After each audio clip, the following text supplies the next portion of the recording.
Welcome to the Ascend Leadership Monthly, where we explore real world skills and everyday experiences that shape how we lead. This month, we're talking about change and our role as leaders to help it feel less uncomfortable. So, I want to share something my husband and I were talking about this morning at breakfast. We were sort of griping about the challenge you have. You know, when somebody sends you a template, maybe it's a Word template or it's a PowerPoint template, they've created it for something. They want you to drop in your content. So you open Word, you drop in your content, and like the formatting goes haywire, right? Or PowerPoint, somebody sends you a template. You copy your slide, you paste it in, formatting's a hot mess, right? Oh, so much fun, right? So it's hard enough making changes when everything's working. It's tedious when it's not working. And it's kind of like, the software companies create a new version, but they don't tell you about it. So my husband, this is why I wanted to share it with you all. My husband described it like someone coming into your kitchen while you're out and rearranging everything. So you come back in and like the plates and the glasses, maybe they're in a different cabinet, and that's okay. I mean, it's not where you would put it, but it makes sense. But they put the forks over the refrigerator and the microwave under the sink, right? Like maybe there's some logical explanation for them. It was about symmetry, or maybe they alphabetized the cabinets or something. I don't know.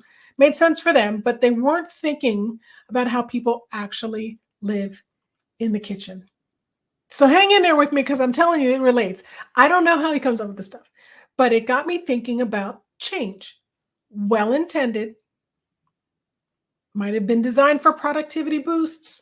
Maybe it's going to solve some issues or address known inefficiencies, but that doesn't make it not frustrating, not confusing, or worse, it might be both, right? If you've heard the saying, the only constant in life is change, it's true for software and it's true for organizations. And it isn't a question of if, it's a question of when, right? And how it will feel as you work through it. So now, imagine you had someone not only who understood the whys, the software, etc., but they also guided you through it in a way that for you felt clear, felt supportive, helped it manageable. By understanding the thinking behind the improvements, you were actually able to not just tolerate the learning curve, but intuitively you started to figure out where to find familiar features or how to adapt your shortcuts to the new features. That's the role leaders play during organizational change, not eliminating the disruption, but helping people navigate it with less confusion and more confidence, and dare I say, less uncomfortable. So hi, I'm Jana Etienne. After 26 plus years in public accounting as a practicing CPA, I'm now a consultant, speaker, and trainer.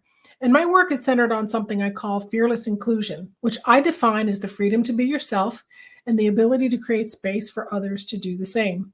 I develop trainings and workshops focused on the inner work of leadership, authenticity, intentionality, culture, conscious communication, self-awareness, all of those things, right? My passion is helping business professionals build deep connections, cultivate safety, and thrive in an inclusive, mindful, and trusted leaders. In an inclusive environment, I should say it that way. So this month, the series is built around my Ascend leadership model, which I created to reframe how we think about leadership. It isn't just a framework, though. It's a mindset shift. It's a way of showing up. It's the foundation for how I teach leadership and how I try to live it. Now, there are many views and approaches and definitions for leadership. It's a position, it's a title, it's a capacity. All of those are true, but they focus on roles and activities and responsibilities. Does any of that matter if people see you as just the manager? The one directing traffic.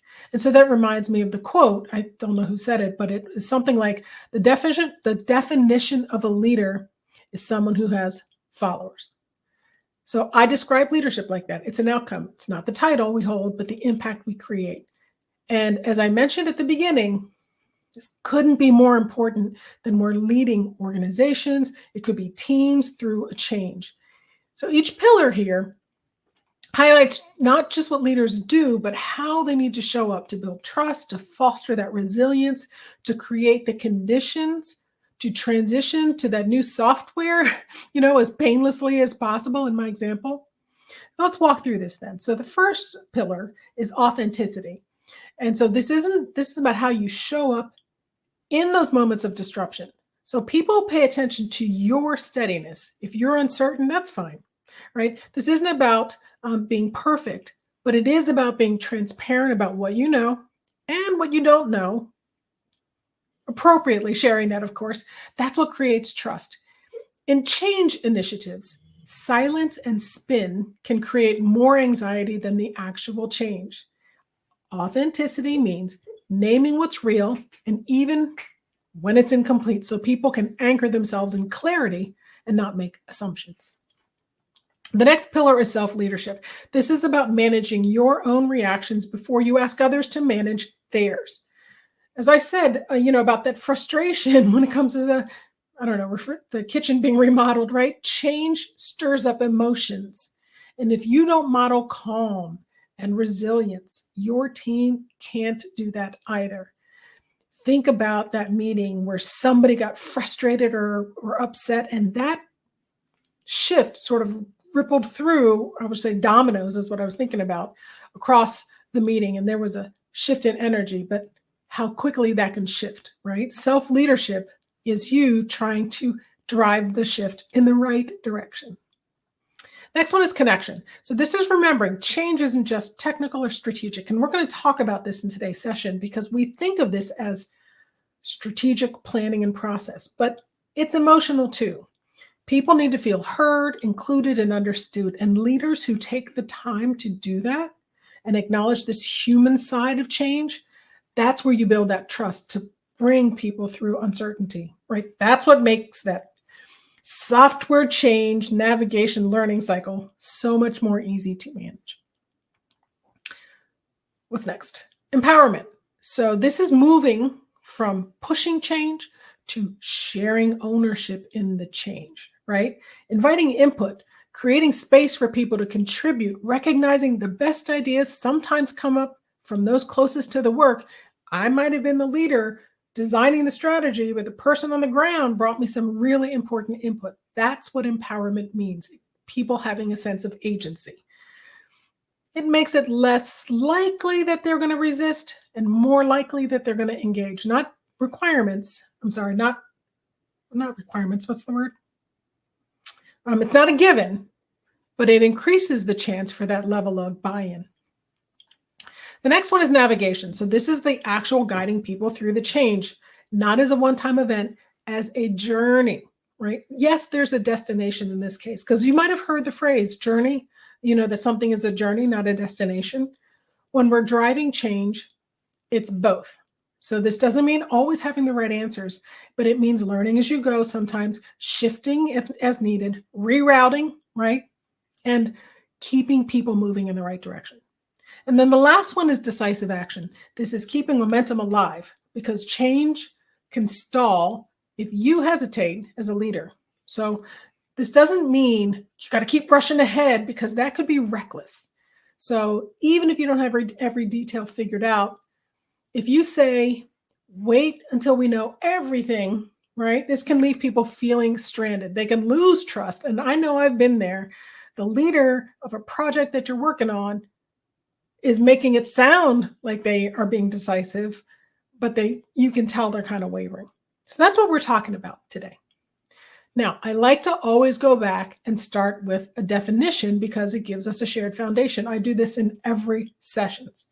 It helps ensure we are working with the same language. Now, when it comes to the definition of change, look it up in the dictionary, there are multiple definitions, and each one actually carries a slightly different aspect or nuance about the emotions connected to change. So the first one is called transform, which is defined as make radically different, right? So this suggests we're going to leave behind what was in order to become something entirely new. It's a complete shift. The next definition is switch, which to me feels abrupt. One thing ends, another one takes its place. Implies there's not a whole lot of transition or space to process what's lost. It's basically like replacement. Next definition. Oh, I said them backwards. That was switch. Substitute. So substitute is the switching one to the other. Substitute feels transactional, like things no longer work and it's like a clean swap. So switch is replacing one for the other. Substitute is swapping things out because something doesn't work, but you're still basically doing the same thing. So alter, this is the last one. And to me, this is the one that's different because if you look here, it says different and without losing fundamental characteristics, right? So it honors this idea that change can happen with continuity. There can be growth, shift, there can be disruption without erasing and making something completely new. And so that's the lens I want to use today. I'm going to pause and take a look at the Q&A.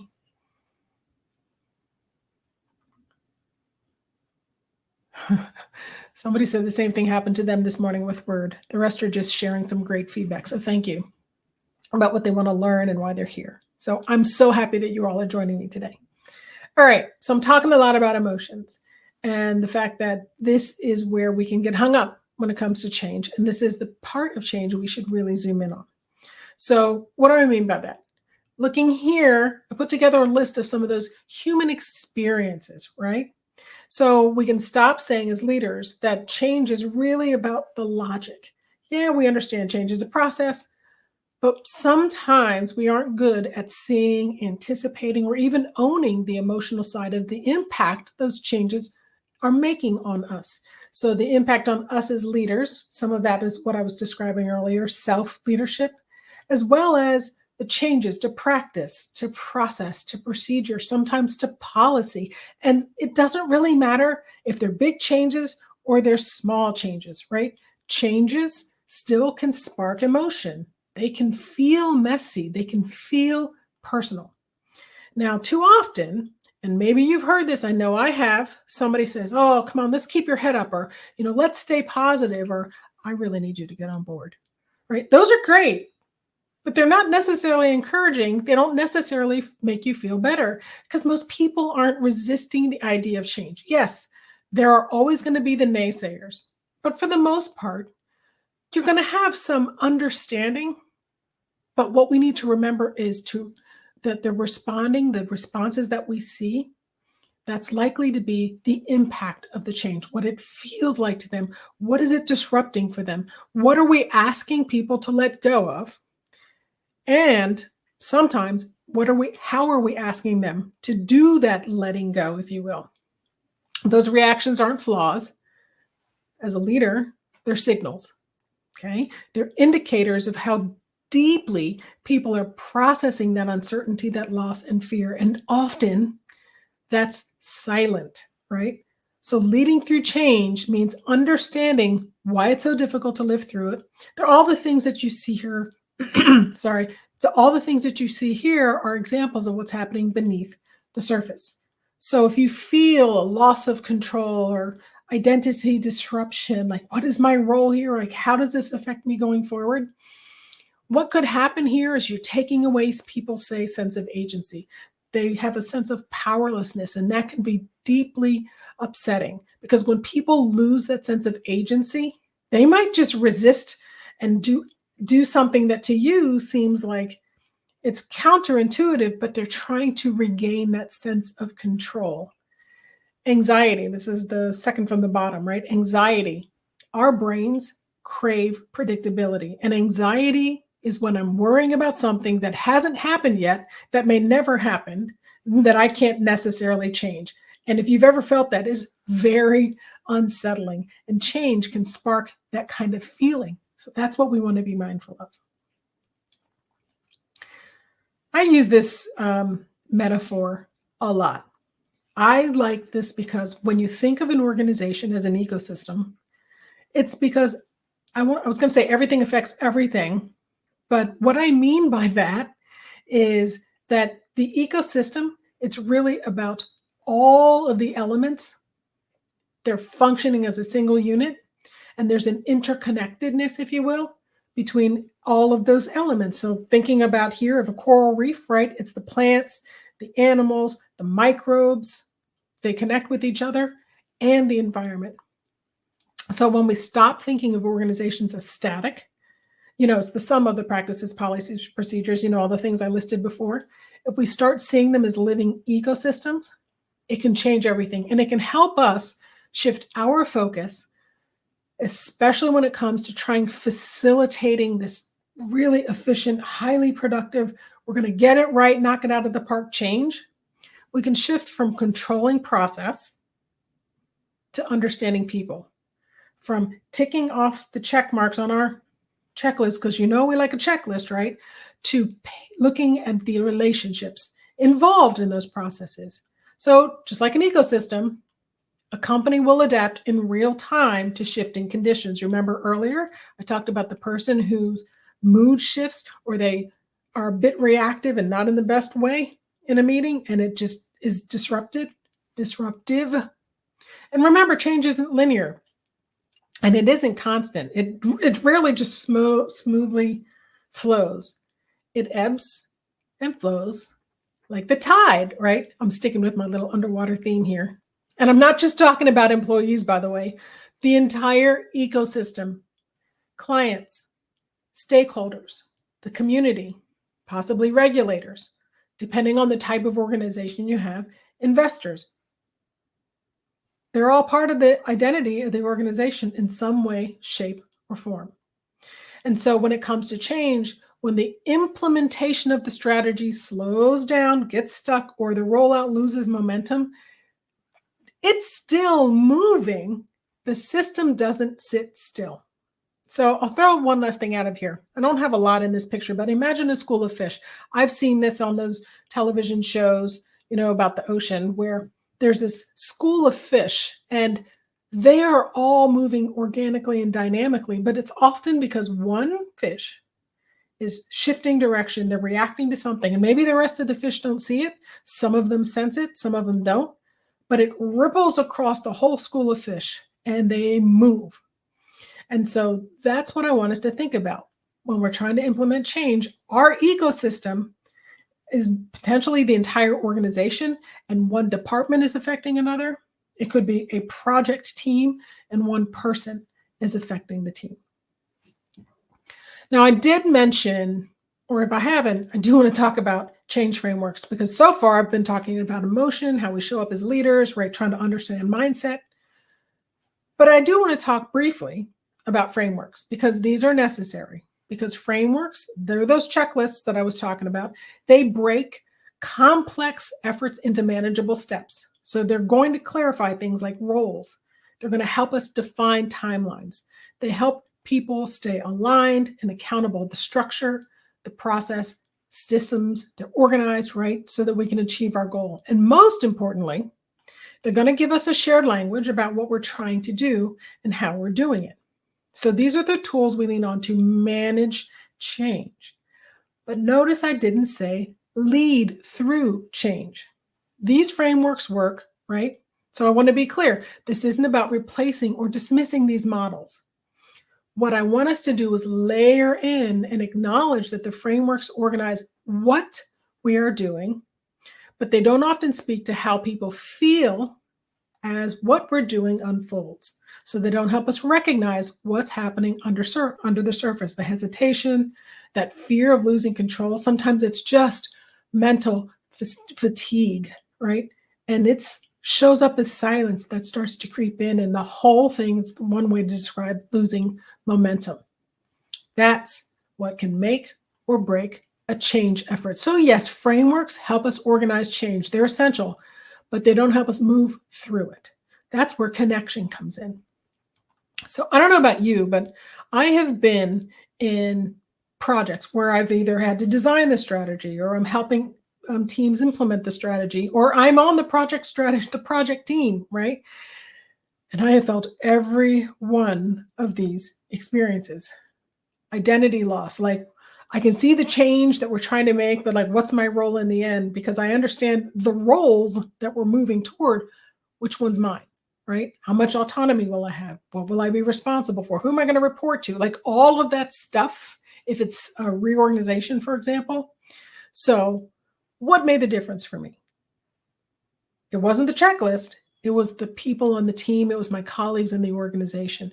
When people feel connected to each other, to their leaders, to the purpose behind the change, when you go through these feelings, it could be mild or it could be like, I need to like pull it together because it's really impacting me in a big way. What's going to get us through this is the connection we have to our peers and our colleagues. If it's missing, the plan might move forward, but it's going to feel like it's going to drag, right? So as the leader, if you're paying attention, you're going to start to try to notice that quiet resistance, the disengagement. You'll see people going back to their old styles by adopting some workarounds. And all of this stuff is going unsaid. So I did a session on emotional intelligence. I want to say that was February or March. And part of that is reading the room. Well, this is reading the room on steroids, if you will, because you have to read the room moment by moment, but you have to zoom out and sort of read that shift in real time across the organization. Now, I do want to come back to these strategy frameworks because I did mention before that they give us process, but they don't necessarily address emotion. So I picked 4. These are 4 that a lot of people are familiar with. So that's why I wanted to pick these. So Kotter's 8 steps. This model is about urgency, alignment, short-term wins, cultural reinforcement, but it assumes that if we follow the steps that are involved, if the vision is clear, people will just come along for the ride, but it doesn't talk about emotional fatigue, right? It doesn't talk about that resistance that comes up. It's just as powerful, it just isn't loud. ADKAR. Okay, so this stands for awareness, desire, knowledge, ability, reinforcement. So this is helpful when it comes to planning communication and maybe training because it focuses on readiness, but it treats emotion as a checkbox. Like it's something that we have to motivate, but not necessarily understand. So it doesn't always consider what it means to support someone when they're feeling overwhelmed or disengaged. Lewin's change model. Actually, I was very familiar with this one because Grant Thornton did an amazing culture change strategy using this model where you change and freeze. So it's clean, it's simple, and it helps plan for stabilization, but it almost treats people like systems, things that can be deconstructed and then reconstructed with ease. So it doesn't really talk about the emotional reality of change. For an effective change management strategy using this model, you have to make sure that when you unfreeze, part of the change addresses some of those emotional and psychological needs before you refreeze. So if you're not familiar, unfreeze is interrupting the old models, thinking about what we want it to look like, and then putting the new into place, right? And then the last one is, I was very high level, but hope it helps. All right, Bridges transition model. So this acknowledges internal and emotional processes of change, ending, neutral zone, and new beginning. And it gets closer to human experience, but it's more reflective than tactical. So it doesn't necessarily give you as a leader the roadmap for what to do when the room goes quiet, right? When things silence down and you notice people withdrawing. So I was thinking about this as I was preparing. You remember that movie Finding Nemo? The one about, so if you didn't see it, Marlin, his son Nemo is captured and he's taken away and put in a fish tank and it's far from home. And so most of the movie is about Marlin trying to get to Nemo, twists and turns and obstacles. Along the way, he meets Dory. And Dory is the fish whose mantra is, just keep swimming, just keep swimming. So if you've ever heard that, that's where that comes from. And as it turns out, that is the mindset that got Marlin through. Sometimes it felt hopeless and really difficult, whatever he was navigating. Well, that mindset, in this context, it's culture. So what this quote tells us, right? First, it's the rearranging in the kitchen, and now it's just keep swimming. But I can see these connections, right? What this quote tells us is that if we don't account for that emotional and psychological weight, if we assume people will simply absorb the change and keep moving, even the best strategy can fail. Remember, I've said this, it's not about resistance, it's about readiness. And by that, I mean emotional readiness and psychological readiness, along with all of the other preparations. When just keep swimming is missing, the plan doesn't matter. That's why culture eats strategy, because how people feel shapes how they show up. And that's shaped by how you lead. All right, before we start walking into this, so what do we do? This is an important thing because I hope what this does is it sort of pulls this all together. Atmosphere of support. So I've been using the word culture, but there's also this idea of environment. And I talked about ecosystem, but for me, atmosphere is sort of the space that we're working in, and how do all of these things feel to us collectively? If no one is paying attention to that emotional and cultural momentum that's running in the background, it can create this imbalance that can then in turn create or start maybe the snowball effect. There can be its own momentum that this imbalance is activating. And that eventually could lead to some unintended outcomes. That could be the thing the one fish is reacting to that creates that the ripple effect across that school of fish. Now, I talked about clarity a little earlier, but these other factors are part of that atmosphere of support. When these are out of balance, for example, it could erode a sense of safety. People don't want to speak up. It could reinforce power dynamics of a few people. Maybe that was part of the thing you're trying to disrupt in the strategy, but instead of breaking that down or shifting things around, it might start to create new, invisible hierarchies, strip people of that sense of agency. It can create this sort of sameness, right? This feeling that there's no difference and it's just the school of fish, right? Maybe that's the best way to describe it. That's why supportive culture is fundamental. Now, to be clear, support isn't about making people just feel comfortable. It's making them feel safe enough to take risks, to try the new things that you're asking them to do, and to adapt in real time, because that adaptation, that constant fluidity is inherent in any strategy. It never goes perfectly, even when it's well designed. So this atmosphere, it's what gives people the confidence to speak up, as I said. So clarity, what that means here is it brings direction and reduces the noise that uncertainty creates. And remember, some of that is you driving that through your self-leadership, authenticity, and empowerment. Psychological safety is defined as creating a space where people feel safe to try, ask questions, and challenge, and learn from mistakes. They can speak up without fear that it's going to cost them some way. People are going to view their competence. People are going to question their engagement and their participation and their commitment. They don't have to fear any of that.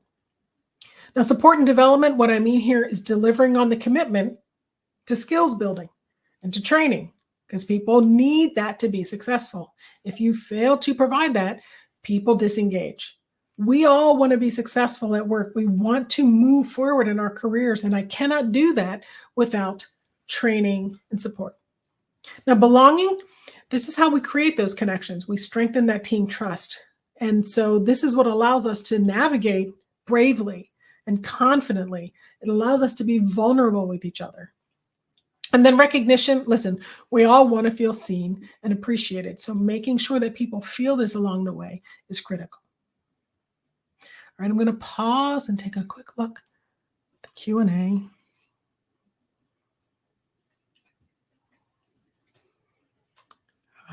Okay.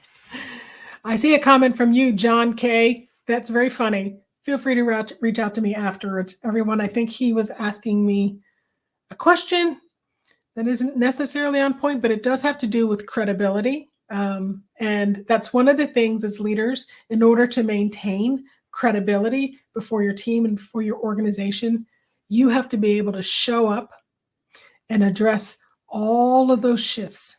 Now, it's a cycle, right? There's a couple of different things we need to do in order to address those things, either in real time, over a period of time, or over the entire course of an implementation of a change strategy. Excuse me. So I introduced my REM 360 framework back in May when we were talking about facilitating difficult conversations. But this framework is more than that. It's designed to help leaders stay grounded in all complex situations that can have emotional implications. the mix of feelings and reactions that change can activate. I talked about them: anxiety, loss of agency, confusion, right? Identity disruption. This falls under that category. When discomfort, stress, emotional undercurrents interrupt how teams show up and perform and engage, it is imperative for us as leaders to project calm, to convey stability, to offer reassurance. That means we have to be mindful of how we are communicating, how we are messaging, how we are being received, and how people are experiencing the space that we are trying to create. So, what do we need to do as leaders then? We need to stay grounded when things start moving fast, when we can see the tension is building up in the room, or there are emotional currents that are interrupting how you show up. You're getting activated by what you're seeing happening right here in the team. I don't know about you, but sometimes I felt defensive when I'm the one trying to facilitate something and it's not quite going as planned. I took it personally, and that probably wasn't the best approach in that moment. So, how do you navigate that moment and keep the team on track and not lose credibility? Now, REM 360, not a checklist or a script. It's not a replacement for the tools that are working for you. This is really about incorporating this into your mindset, a way to stay present and lead through that discomfort with awareness, empathy, and intention. So it's made up of 3 elements, each grounded in a different aspect of that emotional side of leadership. So real-time awareness is noticing what's happening in your team, in the room, in yourself as it's happening. Emotional anchoring is the ability to ground your communication and your presence in empathy, values, and clarity, even in the midst of chaos, right? If things are sort of spinning out of control, how do you stay grounded so that your communication and your presence that you project in this moment and over the course of the project is anchored? And then the last one is mindful recovery, because anytime things go a little haywire, or even when things get really, really exciting, we all need a moment to calm down, settle down, and sort of get back to level. So why are we talking about this in the context of change? Because it speaks to how we navigate those unspoken emotional experiences we have as leaders on our own or as a leadership team. So this gives us a way to lead through change that honors both the plan and the people. All right, so let's start with the first one. Oh no, I forgot. All right, so I created this scenario. This is a firm. May I introduce you to Griffin and Lee, LLP, right? So I created the scenario so I could apply these concepts directly to something so that it can feel familiar enough to feel real, even if I made this scenario up. So it's cheesy. I get that. But that's because my point here isn't to create like the perfectly complex CPA firm. What I wanted to do is create clear and relatable something backdrop so we can see how it works. So Griffin and Lee, this is a mid-sized CPA firm, an advisory firm, about 150 people spread across 3 offices. Their culture is pretty typical for a firm of their size. People work hard, they keep their head down, right? And they're good at what they do. There's a lot of institutional knowledge here, and maybe even a quiet pride in, how we get things done. But like a lot of professional services firms, it's not the most emotionally expressive place. People don't talk about burnout. They don't talk much about discomfort or tension. And there's a general expectation that you handle it on your own and keep things moving, right? There's like that badge of honor we get for saying we suffered our way through tax season again. It's that kind of mindset. So the story is about what happens when that kind of environment, competent, polite, but emotionally quiet, starts going through a change initiative. So here's what happened. Earlier this year, Griffin and Lee decided to roll out a new practice management system. I actually was talking with a client recently who actually was a colleague that I met. They are just now starting to implement an entirely new billing and income strategy effective January 1, and it's September. as we talk right now. So that is a very short, compressed timeline. So here, the goal for them is to streamline internal operations from client onboarding to file management, time and billing, project tracking, like they're doing an overhaul. And it was positioned as a smart and strategic move. Leadership announced the rollout in a hands-on meeting. It was to be implemented at the beginning of October, installation starting January 1st, right at the start of busy season. In initial reaction, positive. Presentation, polished. System, that looks modern. We appreciate its bells and whistles. It looks like it's efficient. Not a lot of questions in that meeting. Heads were nodding. But then there was the meeting after the meeting, right? I actually did something very similar to this in my practice. I made a very similar change. I went paperless from, I think it was November, thinking about it, to January. I was all in. So, but anyway, back to the scenario. How does this apply? How do we apply RAM 360?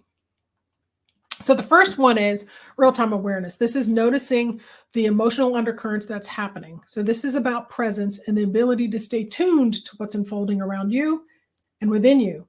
So it's not about analyzing everything or trying to manage every feeling in the room. It's noticing, observing, being curious, and it's the foundation of emotional intelligence, specifically self-awareness and social awareness. So that's picking up on your own emotional responses and those in the people that are happening around you, or I should say those that are happening in the people around you, because we don't always pay attention to what we're feeling.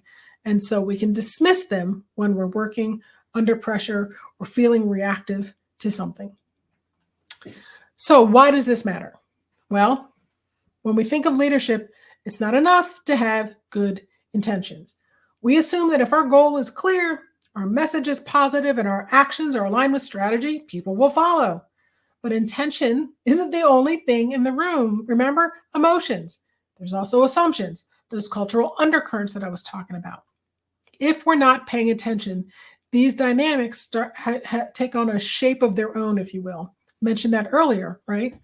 You start to see patterns where the most vocal people set the tone, regardless of whether they are representative of the majority of the group. And so decisions are getting challenged in little side conversations. They're in the meeting after the meeting. Maybe somebody who's usually outspoken suddenly goes quiet, right? That could be frustration. Are you noticing that?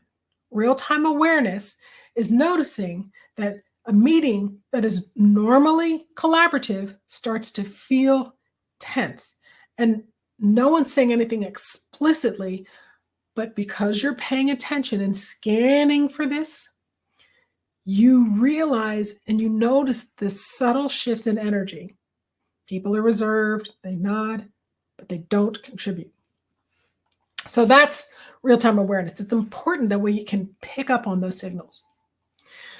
So back to Griffin and Lee. The firm spent the last few months of the year on this implementation, and then busy season kicks off, the rollout is underway, and people are kind of using it, right? But then IT supports, tickets piling up. And listen, it's busy season. We got things to do. So by the end of January, things are so stressful. We're starting to see little problems with client engagements or little delays in the transitions between step one to step two. We receive the information. Do we make sure the status is updated in the system? Blah, blah, blah, blah, blah. People are venting. So what do people start doing? They kind of back channel and do the things they used to do, and they worry about getting into the system later because, if the work's getting done, right? That's what they think about. So what are we noticing? And what do we need to think about here as leaders? Well, awareness is our discipline, and it's something we need to reflect. As an individual leader, it helps us stay attuned to all of the stuff that's happening behind the scenes. And as a leadership team, because unless you're a sole practitioner, if you have others that you're working with as a team of leaders, it's important that you have this collective awareness as well, how you sense cultural shifts, because all of you might be noticing different things. So it's important to talk about all of this. Remember, a leader notices their staff are quieter than usual, and another one's not necessarily seeing that. This is the kind of thing we can talk about. And so these are some examples of things to be watching for so that you can start to notice those shifts. Who's not contributing? Body language is showing up differently. People aren't necessarily debriefing. So are you noticing those energy shifts? Now, the next step is emotional anchoring. And the point of this is that you're noticing these things. You notice the things that are triggers, that are sparks, that are activating reactions. How do you stay grounded despite them? Because listen, you still have to get the work done. You still have to move through the strategy. And so that's what emotional anchoring is. It's how to foster that trust, the psychological safety and stability that I was talking about, despite the disruption. So why does this matter? Because without it, we can't deal with insecurities. I thought I was doing better, or I see it now, but what if I don't handle it well? Like all of these things that start to bubble up, that internal noise that can happen within us and quietly within the team. So what anchoring does is it allows us to stay grounded when that discomfort shows up. It doesn't make the tension go away. It just helps us move through that moment without ourselves sort of falling out of balance or falling out of whack. So at the emotional level, this looks like communicating with intention, even when the message is difficult and the path forward, you don't have it mapped out, it's not clear, but maybe you need to communicate and name that uncertainty to validate what people are feeling, being honest without being reactive.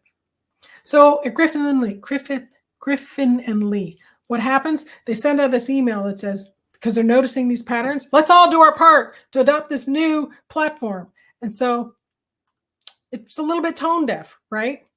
People are overwhelmed. And instead of sending out a message that feels supportive, it almost feels dismissive.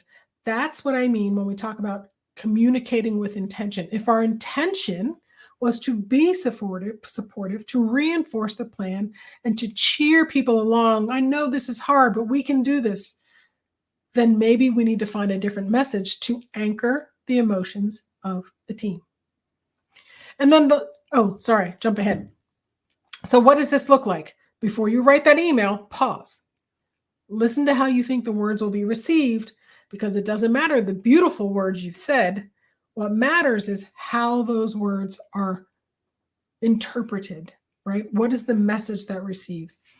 And being empathetic. Yes, this is important. This might even be time sensitive, but the second one here, lead with empathy, not urgency. Our work is important.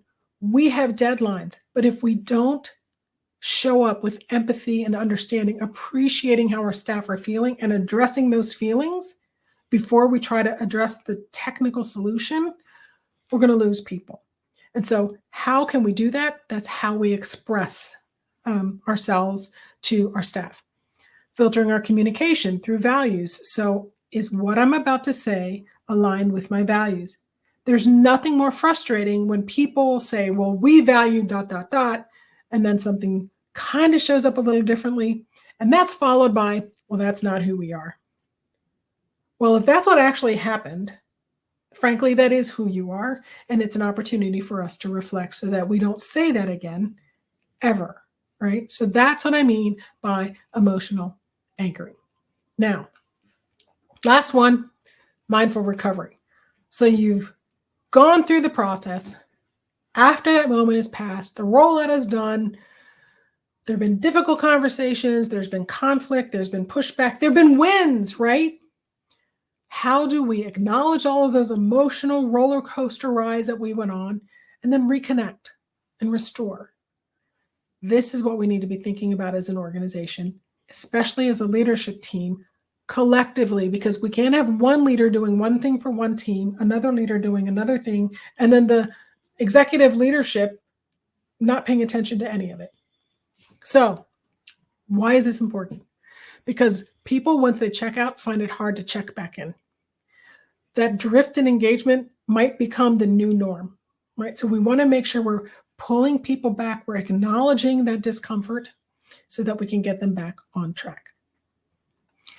So in this case, Griffin and Lee, the team, they were tired. No one said it explicitly. There hasn't been a breakdown or a backlash, but there's this weight going after it, following after it, in the wake of it. I think that's what I was trying to say. Leadership moves forward, and then they focus on what's next, and they don't really debrief. So no acknowledgement. That was harder than we thought. You stayed in it. let's take a breath before we move on to what's next. They miss the moment for the recovery. And without that pause, that emotional fatigue, that kind of lingers in the system. So what can we do? Actually pause. In my tax practice, I closed my office completely at the end of tax season. So whatever the day, the 15th was, if it was on a Tuesday, we were closed through Friday. If it was on a Friday, we closed all of the following week. People didn't have to take vacation. It was not even PTO. You just didn't have to come to work and you got paid. That was my example of honoring the push and allowing for the restoration. But this could be literally just you doing a check-in one-on-one. How are you doing? Speaking to an individual person. It can be pulling a small team of people together and saying, wow, that was hard. How are we feeling? And that just gives people permission to not be okay or to acknowledge, yeah, that was hard. I'm really feeling that now that you mention it, right? And then acknowledging that crash, as you see here. Lots of different ideas. And in fact, I created a tool called the REM 360 Pulse Check. It's a download that you can, it's in the handouts, where it can help you walk through these processes in each of these steps, and then maybe write down and noticing your reflections. What are you observing? And then what's one thing you can do as you move forward? It could be a reflection right after a one-on-one. It could be a reflection after a team meeting, or it could be on a quarterly basis. You do this pulse check just to see, are you practicing this 3-part cycle of awareness, anchoring, and recovery? So each of these elements are integral to us leading from that emotional perspective to support the emotions that are happening in a team. So where do you go from here? It's not just what we covered, it's what it brings up for you, because this isn't going to be perfect. This is about becoming more intentional, more attuned, more human. That part is the journey, no destination. So this is the tool that you should be able to download. I think it's there in the handouts. It's the Pulse Check. And like I said, take it and use it as a worksheet on an ongoing basis. So I think we probably have 5 or 6 minutes left for questions. But before we take questions, I just want to throw this out there as a reminder. This is a 12-month series. So November, December, 2 months left, right? September, October, November, December. Sorry, we have 3 months left. I can do math. So next month, we're talking about balancing work and life. And I want you to notice, I did not say work-life balance.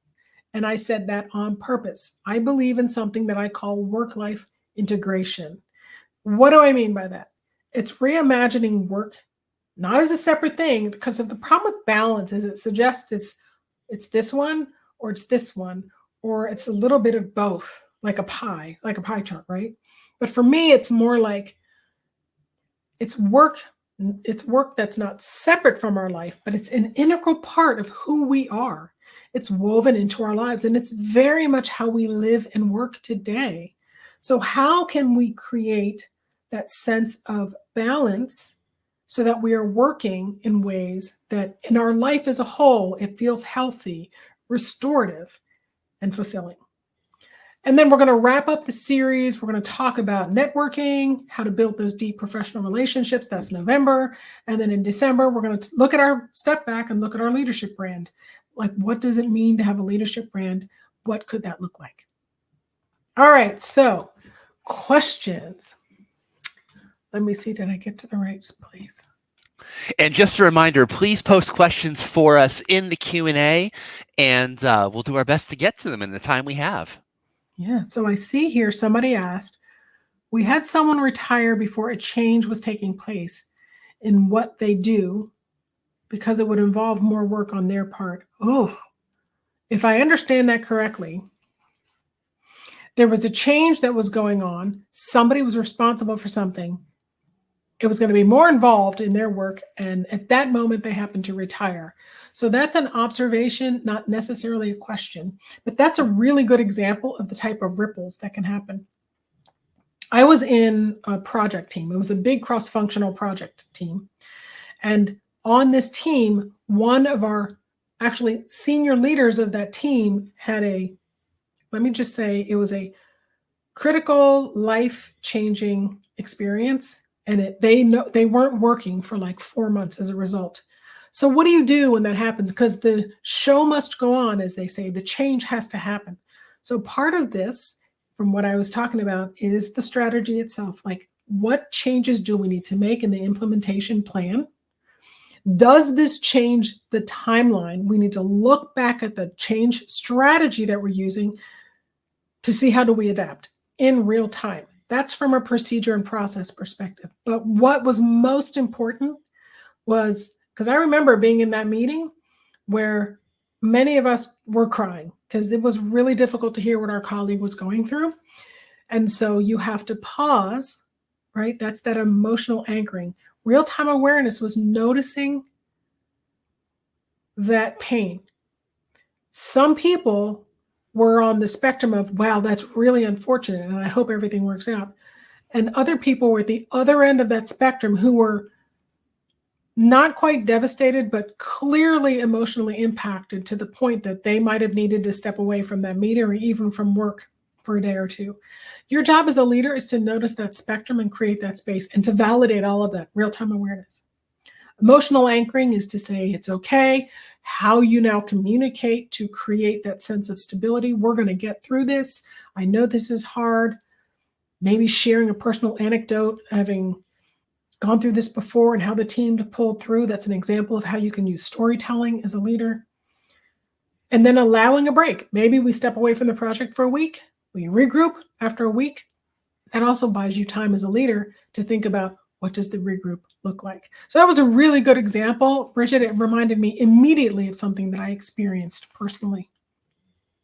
Let me go here and see what else. What about when the company starts a change process? Oh, it just disappeared.